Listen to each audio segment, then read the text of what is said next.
결혼한 지 30년 된 테드 코리 부부는 텍사스 오스틴에서 갤러리 주얼러스라는 보석 가게를 운영하고 있었습니다. 가게를 처음 찾은 손님들을 단골로 만드는 테드의 훌륭한 사업 수단으로 가게 매출은 점점 늘었고 보석상으로 큰 성공을 거두었습니다. 그러던 2018년 어느 날 잠을 자고 있던 부부는 개가 짖는 소리에 잠에서 깼고 남편 테드는 총을 들고 집안을 둘러보러 침실 밖으로 나갔습니다. 잠시 후 총성이 연속적으로 울려 퍼졌고 아내 코리는 머리맡에 두었던 총으로 범인들과 총격전을 벌입니다.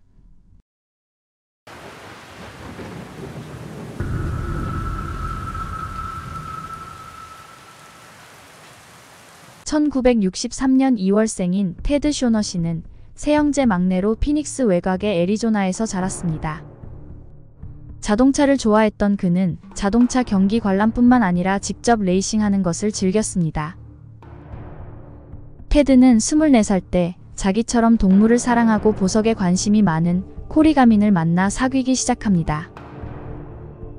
워낙 공통점이 많았던 터라 둘은 서로를 이해하고 존중했으며 3년의 연애 끝에 결혼을 했습니다. 그리고 텍사스 오스틴에서 보석 가게를 열고 갤러리 주얼러스라고 이름을 지었습니다. 대학교에서 보석학을 전공한 코리는 보석 감정사로 일을 했고 테드는 매장에서 손님들을 케어하고 판매하는 가게의 얼굴 역할을 했습니다. 친절했던 테드는 새로운 사람을 만나고 대화하는 것을 좋아했으며 항상 긍정적인 에너지를 가지고 일했기 때문에 손님들은 그를 좋아했습니다. 보석 가게는 단골 손님들이 늘어나면서 더욱 번창했으며 지역의 유명한 가게로 알려지게 됩니다. 성공적인 보석 비즈니스로 돈을 많이 번 테디와 코리 부부는 올리버 드라이브에 있는 럭셔리한 집을 구입해서 애완견들을 키우고 살았습니다. 서로 아끼고 사랑한 부부는 누가 봐도 행복하고 완벽한 한 쌍으로 보였습니다. 하지만 부모가 되기를 오랫동안 기다렸던 부부는 결혼을 한 지 10년이 지났는데도 어쩐 일인지 아이가 생기지 않았습니다. 2000년 테드와 코리는 우크라이나에 가서 16개월 된 남자 아기를 입양했고 이름을 니콜라스 쇼너시로 지었습니다. 부부는 니콜라스를 처음 본 순간부터 사랑에 빠져 바로 입양하기로 결정했습니다. 니콜라스는 부부의 유일한 낙이 되었고 부부는 아이에게 사랑을 듬뿍 주면서 키웠습니다. 니콜라스가 걸어다니기 시작하면서 그는 아버지와 껌딱지처럼 붙어 다녔습니다. 테드는 자신의 취미를 아들과 함께하기 위해 레이싱 경기장에 함께 자주 갔습니다. 테드와 코리는 아들이 원하는 것은 거의 들어주었기 때문에 니콜라스는 부족함이 없이 귀하게 자랐습니다. 비즈니스를 하는 부모를 보고 자란 니콜라스는 중학교 때부터 초콜릿을 팔아 용돈을 벌어서 사고 싶은 물건들을 샀으며 고등학교 때는 자동차 세차를 시작했는데 4명의 직원을 둘 정도로 꽤 성공적이었습니다. 니콜라스가 17살이 되었을 때 부모가 이혼한 후 아버지와 함께 뉴저지에서 텍사스로 이사온 제클린 에디슨을 학교에서 만났습니다. 곧 니콜라스와 제클린은 사귀기 시작했고 니콜라스는 제클린을 집으로 자주 데려왔습니다. 사실 처음에 코리는 제클린을 아들의 여자친구로 썩 마음에 들어하지 않았지만 둘이 서로 좋아하는 마음이 크다는 것을 알게 된 후 그녀를 가족처럼 대해줬습니다. 니콜라스는 고등학교를 졸업한 후 제클린이 입학한 텍사스 A&M 대학교 근처에 있는 칼리지 스테이션에 집을 구해서 둘은 동거를 시작했습니다. 니콜라스는 데이 트레이딩을 하면서 집에서 일을 했습니다. 이 젊은 커플은 주말마다 테드와 코리를 방문하기 위해 2시간을 운전해서 오스틴에 갔습니다. 여느 때와 마찬가지로 퇴근하고 집에 돌아온 테드와 코리는 저녁 식사를 하고 개들을 산책시킨 후 일찍 잠자리에 들었습니다. 새벽 4시 30분경 개가 요란하게 짖는 소리에 부부는 잠에서 깼습니다. 테드는 45구경 권총을 들고 밖을 확인하고 오겠다고 코리에게 말하고 방 밖으로 나갔습니다. 가끔 사슴 같은 야생동물의 출몰로 개들이 짖기 때문에 별일 아닐 거라고 생각한 코리는 다시 잠자리에 누웠습니다. 하지만 곧 부엌에서 총소리가 연속적으로 울려 퍼졌습니다. 코리는 항상 침대 머리맡에 두고 있던 357 리볼버 권총을 집어들었습니다.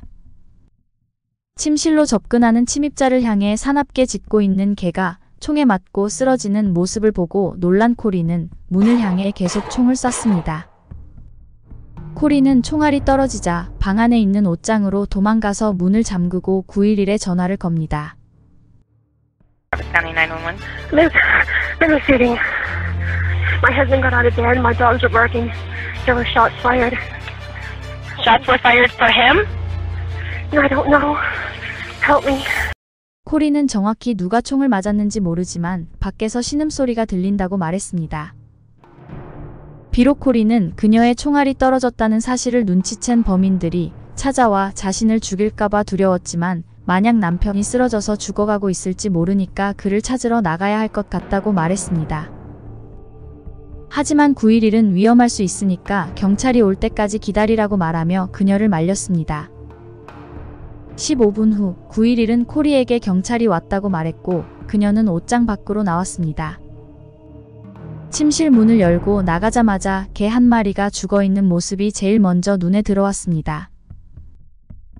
그리고 부엌에 많은 피를 흘리며 죽어있는 남편을 발견합니다. 잠시 후 경찰과 앰뷸런스는 코리 집에 도착했습니다. 테드의 상태를 살펴본 의료진은 테드 쇼너씨가 4발의 총을 맞고 새벽 5시 14분에 사망했다고 선고했습니다.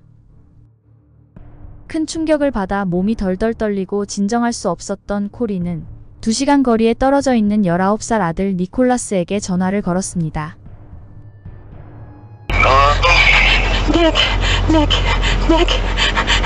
Nick. Yes, Mom?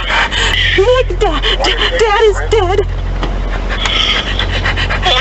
Nicholas, just, I need you. Shooting.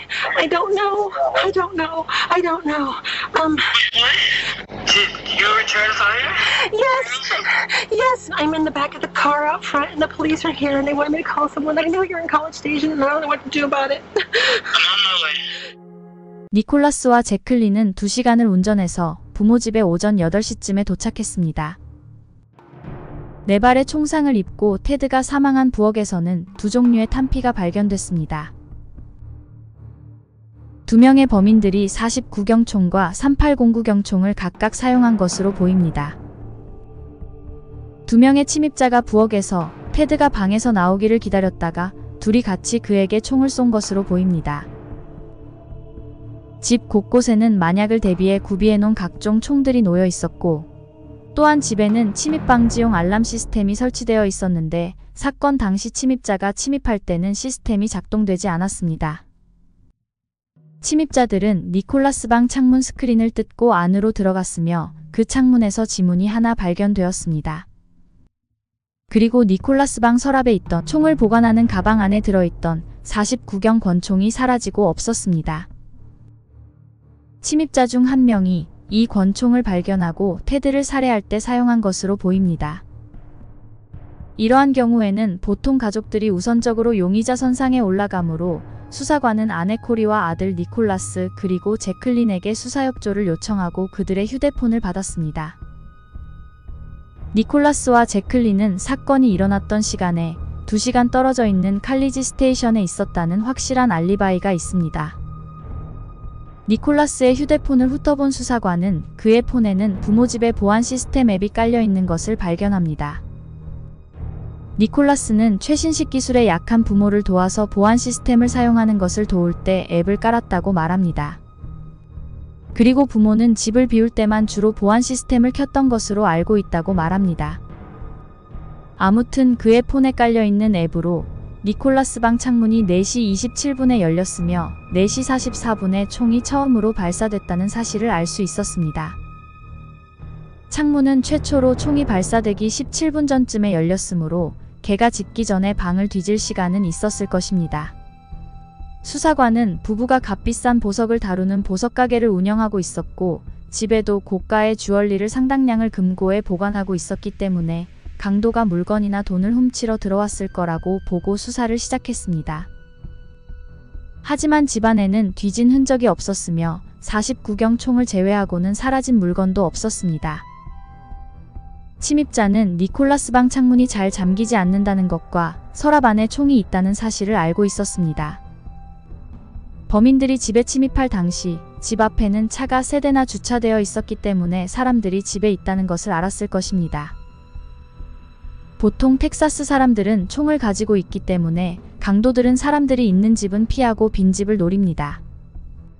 이러한 여러 이유들로 수사관들은 침입자들이 강도의 목적이 아니라 테드의 목숨을 노리고 범행을 저질렀고 범인은 집안 사람일 거라고 믿었습니다.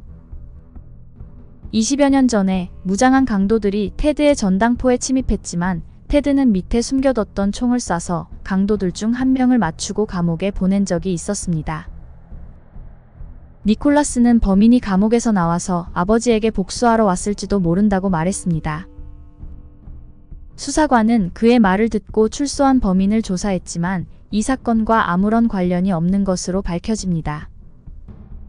또한 니콜라스는 이웃에 사는 킴이라는 여자가 의심이 간다고 수사관에게 말했지만 조사 결과 그녀에게도 아무런 혐의점이 발견되지 않았습니다. 범인은 집안 사람일 거라고 믿고 있었던 수사관은 아내 코리를 의심하기 시작했습니다. Will you be able to tell if I shot somebody? Yeah, I mean that's something that we may be able to learn. You see what I'm getting at is somebody doing this at night. It's a very risky thing, especially in Texas, because a lot of people in Texas own guns. I mean, it does. 30년 동안 같이 살아온 남편을 하루아침에 잃고 슬픔에 빠져있던 코리는 수사관이 자신을 범인으로 의심하고 추궁하자 죽고 싶은 심정이 들었습니다. 범인들은 코리의 총에 탄약이 다 떨어졌다는 것을 알고 있었는데도 불구하고 그녀를 살려두었다는 점을 수사관들은 이해하지 못했습니다. 적어도 범인들이 코리를 인질로 잡고 금고를 열게 해서 값비싼 물건들을 훔치고 달아나야 말이 되는데 말입니다. 수사관은 그녀에게 사라진 49경 총에 대해 물었고 그녀는 집에 워낙 총이 많기 때문에 정확히 그 총이 어디에 있는지 모른다고 대답했습니다. 그녀는 또한 테드의 13억 원 생명보험의 유일한 수혜자였고 테드가 죽은 지 얼마 되지 않아 생명보험을 받으려고 했기 때문에 수사기관은 그녀를 의심할 수밖에 없었습니다. 테드 없이 휘청이는 비즈니스를 되살리기 위해서 돈이 필요했기 때문에 코리는 보험회사에 전화를 했고 그녀가 용의선상에 올라 있으므로 사건이 해결될 때까지 보험금을 지급할 수 없다는 보험회사의 통보를 받았다고 합니다. 뿐만 아니라 자신을 미행하는 잠복경찰이 있다는 것을 눈치챈 코리는 자신이 남편을 죽인 범인으로 의심을 받는다는 사실에 많이 서글펐으며 다른 한편으로는 화도 났습니다. I didn't know Ted. It's not right. Somebody killed him. No, it's not. I want to find him. Me too. 한편 니콜라스는 사건이 일어난 날부터 제클린과 함께 어머니 코리를 보살피기 위해 오스틴 부모 집에서 쭉 지내고 있었습니다. 니콜라스와 제클린은 시리에 빠진 코리를 챙기고 위로했으며 의지할 곳이 필요했던 코리는 그들이 한없이 고맙게 느껴졌습니다. 집안 사람들 중에 범인이 있을 가능성이 있다고 생각한 수사관들은 코리뿐만 아니라 니콜라스도 조사하고 있었습니다. 그리고 그를 조사하는 과정에서 니콜라스와 제클린이 8개월 전인 2017년 여름에 부모 몰래 결혼신고를 했다는 것을 발견합니다. 그 사실을 전해 들은 코리는 19살 아들이 너무 빨리 결혼을 했다고 생각했지만 자신을 지극정성으로 보살피는 제클린에게 감동했기 때문에 그녀를 며느리로 두 팔 벌려 환영했습니다. 그리고 코리는 제클린에게 결혼 선물로 다이아몬드 목걸이를 선물했습니다. 가게를 혼자 책임지고 꾸려나가기 힘들었던 코리는 니콜라스에게 보석가게에서 같이 일할 것을 제안했고 그는 흔쾌히 어머니 제안을 받아들였습니다. 제클린도 학교를 1년 휴학하고 일을 도와주기로 했습니다. 큰 시련 후에 가족에는 더욱 돈독해졌고 같이 한 집에 살면서 비즈니스를 크게 키워나갈 계획에 모두 흥분했습니다. 그리고 가족의 사업 페이스북 페이지에 아들 니콜라스가 테드의 사업을 물려받는다고 공식적으로 발표했습니다. 한편 니콜라스 방 창문에 발견된 지문은 창문을 설치해준 회사에 소속되어 있던 직원의 것으로 결과가 나왔습니다. 수사관은 니콜라스를 찾아가 그 창문이 잘 열린다는 사실을 알고 있는 친구가 있는지 물었고 니콜라스는 단짝 친구 스펜서가 알고 있다고 대답했습니다. 친구가 많지 않았던 니콜라스에게는 스펜서가 유일한 친구였습니다. 니콜라스가 비밀리에 결혼할 때 증인으로 스펜서만 불러서 결혼을 했을 정도로 비밀이 없는 사이입니다. 하지만 니콜라스는 스펜서에 대해 이렇게 말합니다. To have parents that will help him, like mine are. So he works at his Home Depot job, hating every second of it. When he's not there, he's studying for his job or his school at Texas State. I think of anything that could be helpful. 또한 니콜라스는 스펜서가 자기 집에 자주 왔기 때문에 아버지가 귀중품을 금고에 보관하며 금고가 어디에 있는지도 잘 알고 있는 친구라고 말했습니다. 뿐만 아니라 스펜서가 3809경 권총을 가지고 있다고 수사관에게 알렸습니다. 수사관은 스펜서를 찾아가서 조사했습니다. 스펜서는 니콜라스와 술을 마시고 자주 창문을 이용해서 니콜라스 방에 들어갔었다고 인정했습니다. 하지만 조사 결과 스펜서의 총은 테드 사건과 무관한 것으로 결과가 나왔으며 통신 기록을 조사한 결과 사건 당시 그는 집에 있었던 것이 밝혀졌습니다. 스펜서는 용의자 선상에서 제외되었습니다. 수사관들은 스펜서에 대해 조사하는 과정에서 아버지의 살인자를 찾는데 협조한다는 명목하에 아무 상관도 없는 자신의 친구를 범인으로 몰고 가는 니콜라스를 의심하기 시작합니다. 한번 의심이 가자 사건 당일 오스틴 집에 도착하는 순간부터 니콜라스가 했던 모든 행동들이 수상해 보였습니다. 사건 당일 연락을 받고 부모 집에 도착한 니콜라스는 세세한 모든 정보를 알아내려는 사람처럼 수사관들에게 질문을 하고 돌아다녔습니다. 예를 들어 경찰에게 아버지 테드가 고통스럽게 죽었는지 그리고 범인은 총상을 입었는지에 대해 자세하게 물었습니다. 형식적인 절차로 그의 앞모습과 뒷모습 그리고 신체 부위 사진을 찍는 과정에서 뒤로 돌아달라는 조사관의 요청에 그는 마치 어린 아이처럼 펄쩍 뛰면서 돌았습니다. 그리고 중간중간에 웃으며 농담을 하기도 했습니다. 무엇보다 가장 이상했던 것은 그가 2시간 동안 달려서 부모 집에 도착한 후 차에서 내리자마자 침입자들이 스크린을 뜯고 들어갔던 바로 그 창문으로 걸어갔다는 것입니다. There was a period where my mother and I, there was a financial dispute, and it was like really pretty heated. But we figured it out, talked, sat down, wrote everything out, figured it out. 돈에 대한 문제가 잘 해결됐다는 그의 말은 모두 거짓으로 밝혀집니다. 니콜라스는 대학교를 들어가는 대신 아버지 테드에게 투자받은 4천만 원으로 주식과 코인을 하루에도 수십 차례 거래를 반복하는 데이 트레이딩을 시작했습니다. 하지만 니콜라스는 돈을 잃는 날이 많았고 생활비가 떨어지면 부모에게 다달이 갚기로 약속하고 돈을 빌려 썼습니다. 어느 순간부터 니콜라스는 돈이 없다고 말하며 부모의 돈을 갚지 않기 시작했습니다. 하지만 그는 비싼 옷들과 신발을 사는 등 사치스러운 소비를 지속하고 있었으며 집에서 마약과 술을 하고 취한 상태에서 대부분의 시간을 보내고 있었습니다. 이 사실을 알게 된 테드는 더 이상 다 큰 아들의 철없는 행동을 받아줄 수 없었습니다. 아들이 정신을 차리길 바라며 테드는 아들에 대한 경제적인 지원을 전면 끊었고 결국 이 문제로 테드와 니콜라스는 크게 싸웠습니다. 경찰은 니콜라스 아파트를 수색했고 탄약 상자를 발견합니다. 그 탄약은 범죄 현장에서 발견된 것과 동일한 브랜드와 품질로 6개가 비어 있었습니다. 니콜라스는 사건 당일 집에 왔을 때 한 달 동안 집에 오지 않았었다고 수사관에게 진술했었습니다. 하지만 통신 기록을 조회한 결과 사건 발생 이틀 전에 부모 집에 방문했던 것으로 밝혀집니다.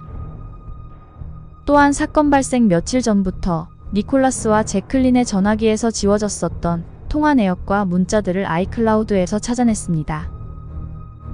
복원한 문자 중에는 제클린이 1,500만 원을 은행에서 빌려서 누군가에게 보냈다는 내용도 있었습니다. 때마침 스펜서는 경찰서로 찾아와 니콜라스에 대해 제보할 내용이 있다고 말합니다. Has he ever directly asked you to kill his parents? Yes. He said, after my parents go, I would have $8 million. 2018년 5월에 니콜라스와 제클린은 체포되었습니다. The search warrants also say Ted's son Nicholas told an investigator he owed his mother $30,000, and the two had gotten into an argument about it the same week his dad was shot to death. Money Nicholas says she loaned him to start a day trading business, account balance, and their joint account, each containing less than $2. 니콜라스는 부모를 죽여줄 사람을 찾고 있었고 스펜서에게까지 거액의 돈을 제안하고 죽여달라고 부탁했지만 거절당했습니다. 경찰은 니콜라스의 아파트 입구에 설치되어 있는 CCTV를 2달치를 뒤져서 결국 두 남자가 그의 집에 들어가는 장면을 찾아냈습니다. 그리고 한 남자가 입고 있던 셔츠에 뚜렷하게 보이는 리뉴얼 바이 앤더슨이라는 회사에 찾아가서 이 남자들의 정체를 밝혀내는데 성공합니다. 그리고 니콜라스의 돈을 받고 테드를 죽인 조니 네온과 에리언 스미스를 찾아냈습니다. I'm not gonna lie to you. When Shaw offers you $100K, you're gonna think about it. We know you're involved in this. We know what happened. We know I'm involved. Absolutely. There's no doubt. And I heard a woman crying. And I said, please don't do it. Please, let's just go. Please, leave her alone. Let's go. Please, just let's go. So after I say that, he takes off running, and I follow him. You're the only person showing regret. I don't understand how could you kill somebody and not have any emotion about it? And you actually killed him. I was just in the situation. I'm devastated. I cannot sleep at night. 니콜라스가 1억을 줄 테니 부모를 죽여달라고 조니와 아리언에게 살인 청부를 했고 그들에게 선금으로 1,500만 원을 줬습니다. 또한 자기 방에 있던 49경 총과 총알을 그들에게 직접 전달했습니다. 한편 제클린은 테드와 코리를 정말 좋아했지만 남편 니콜라스의 말을 믿고 따를 수밖에 없었다고 말합니다. Nicholas hire somebody to kill his parents? Yeah. I really loved him like a father.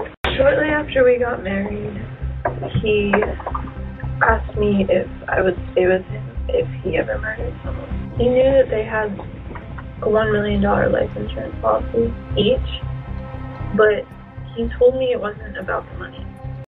니콜라스가 제클린에게 아버지 테드가 심각한 우울증으로 오랫동안 슬퍼하며 괴롭게 살고 있다며 아버지를 고통에서 벗어날 수 있게 같이 도와주자고 말했다고 합니다. See that? What Nick said he did? And he mentioned killing him to end that. And I said, that's crazy, that's stupid, what are you saying? 니콜라스는 살인을 청탁해 아버지를 살해한 죄로 35년형을 선고받았습니다. 그리고 조니 네온과 아리언 스미스도 각각 35년형을 선고받았습니다. 제클린은 공범들에게 메시지를 보내고 돈을 보냈지만 징역 120일과 10년 보호관찰 선고에 그쳤습니다.